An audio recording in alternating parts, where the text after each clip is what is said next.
আসসালামু আলাইকুম সম্মানিত ভিউয়ার্স, আজকে আপনাদেরকে দেখাবো বিশ্বের দ্বিতীয় স্থানে থাকা গল্ফ অ্যান্ড কান্ট্রি ক্লাবের যে গফে তেরেস রেস্টুরেন্ট আছে, সেই রেস্টুরেন্টের যত কাস্টমার আছে সেই কাস্টমার আপনারা দেখতে পাচ্ছেন অলরেডি খেলা করছে। সেই কাস্টমারই রেস্টুরেন্টে গিয়ে খাওয়া দাওয়া করে, কিভাবে খায়, কী ধরনের খাবার পরিবেশন হয়, এই টোটাল বিষয়গুলো আজকে ইনশাল্লাহ আপনাদেরকে দেখানোর চেষ্টা করব। সো সাথেই থাকুন, দেখতে থাকুন, আশা করি অনেক বেশি ভালো লাগবে। ধন্যবাদ সকলকে।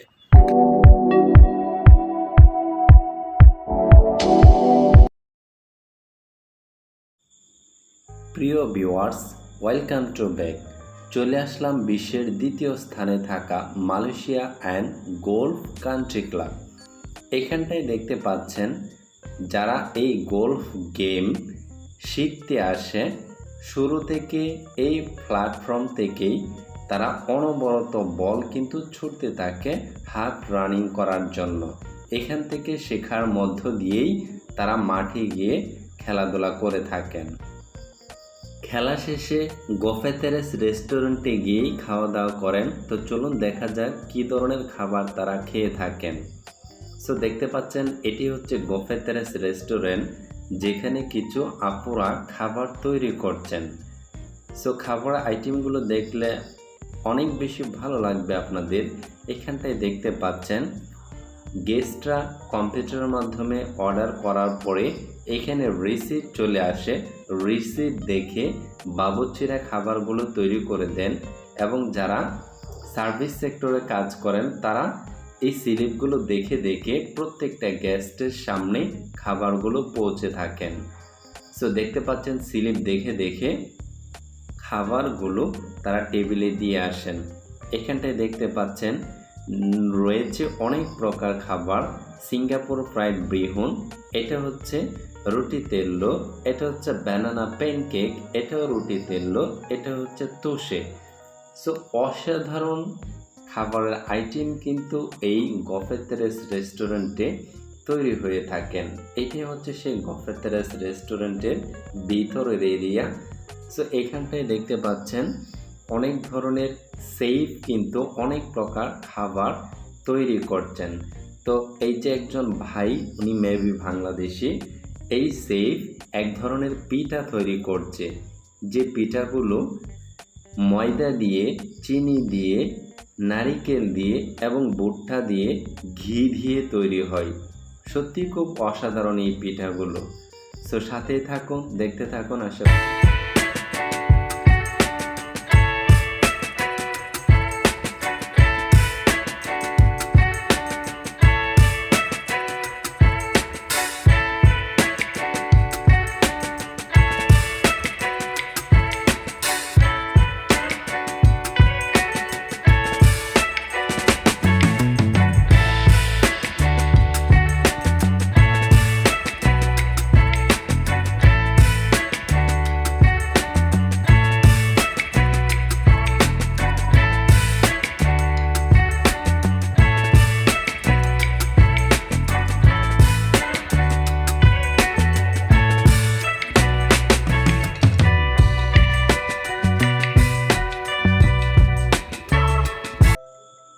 প্রিয় ভিউয়ার্স, এটি হচ্ছে সেই গফে তেরেস রেস্টুরেন্ট।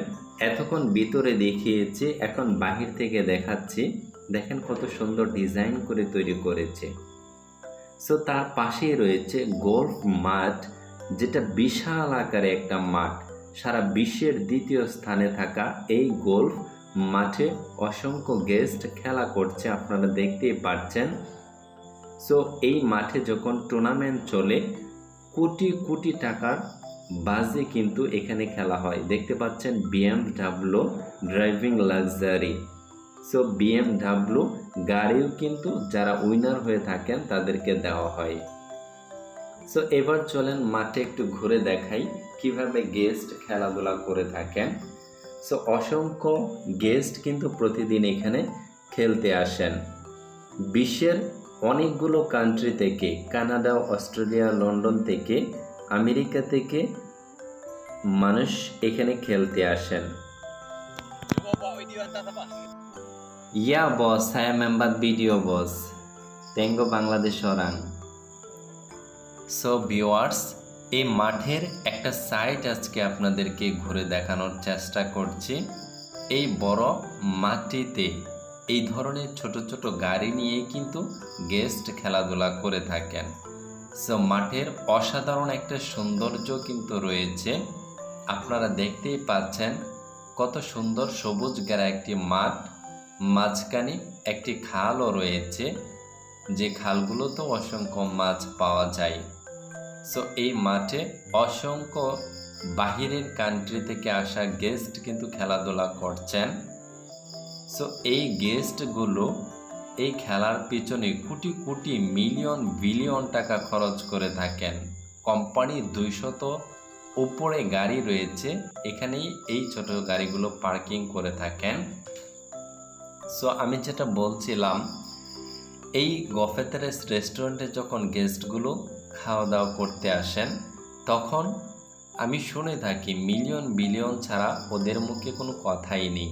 সো দেখেন গেস্ট খেলাধুলা শেষে কিভাবে এই গাড়িগুলো দিয়েই কিন্তু আবার চলে যায়, পুরো মাঠে ঘুরে ঘুরে এই গাড়িগুলো দিয়েই খেলে। সো এই মাঠটার এত সৌন্দর্য, এত পরিষ্কার কিভাবে থাকে, কি ধরনের সরঞ্জাম মেশিনারিজ দিয়ে এই মাঠটা পরিষ্কার করা হয়, সেই বিষয়টি আপনাদেরকে এখন দেখাবো। দেখেন কত সুন্দর মাঠটা তেল করছে। সো চলে আসলাম সেই হাউসে। দেখতে পাচ্ছেন অসংখ্য হাজার রকমের গাড়ি মেশিনারিজ কিন্তু রয়েছে। এগুলোর মধ্য দিয়েই প্রায় প্রতিদিন 500-র উপরে শ্রমিক এই মাঠে শুধুমাত্র পরিষ্কার পরিচ্ছন্নতার জন্য কাজ করে থাকেন।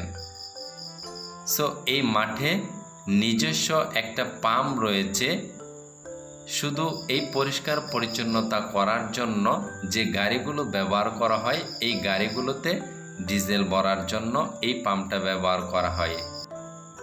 যদি আমার ভিডিওটা ভালো লেগে থাকে অবশ্যই আমার চ্যানেলটা সাবস্ক্রাইব করে লাইক কমেন্ট করে আমাকে উৎসাহ করবেন, যাতে এই ধরনের নতুন নতুন ভিডিও আপনাদের উপহার দিতে পারি। সো সম্মানিত ভিউয়ার্স, পরবর্তী আবারও কোনো ভিডিওতে আপনাদের সাথে দেখা হবে। আজকে এই পর্যন্ত, সকলে ভালো থাকবেন, সুস্থ থাকবেন। নতুন কোনো ভিডিও নিয়ে আপনাদের সামনে আবারও আসবো। আসসালামু আলাইকুম, আল্লাহ হাফেজ। ধন্যবাদ সকলকে।